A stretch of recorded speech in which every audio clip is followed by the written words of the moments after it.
In today's video, I'm going to teach you how to test Google Analytics events, and we'll go through this process in just 5 minutes. First off, let's head over to Google Analytics. You'll want to open up your browser and visit the Analytics Tools and Solutions page on the Google Analytics website.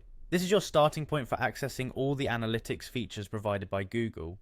Once you're on the page, locate the Sign into Analytics button and click on it. This will prompt you to log into your account, so have your login credentials ready. After successfully signing in, the next step is to navigate to the Google Analytics homepage.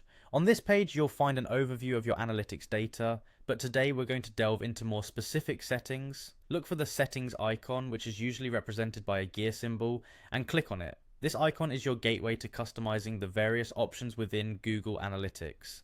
Next, once you've accessed the settings, search for data display. Click on this option to proceed. The data display section helps you view how your data is represented, and it's crucial for understanding user interactions on your website. Now let's move on to the most vital part of our process today, which is accessing the debug view. From the data display section, look for debug view and click on it. Debug view is an incredibly useful feature within Google Analytics that allows you to view and troubleshoot events as they happen in real time. It's particularly helpful if you're trying to ensure that your events are being tracked correctly, or if you suspect there might be an issue with your tracking setup. As you navigate through these steps, keep an eye on the real-time data being displayed in debug view. This will help you verify that your Google Analytics events are being recorded as expected.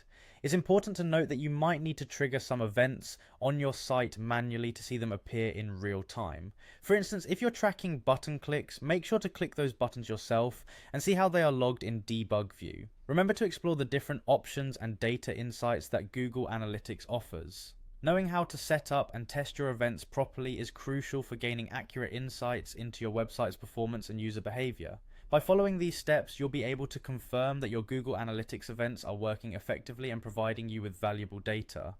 That's it for today's tutorial on testing Google Analytics events. If you followed along, you should now have a better understanding of how to ensure your analytics setup is correctly capturing the data you need. Thanks for watching.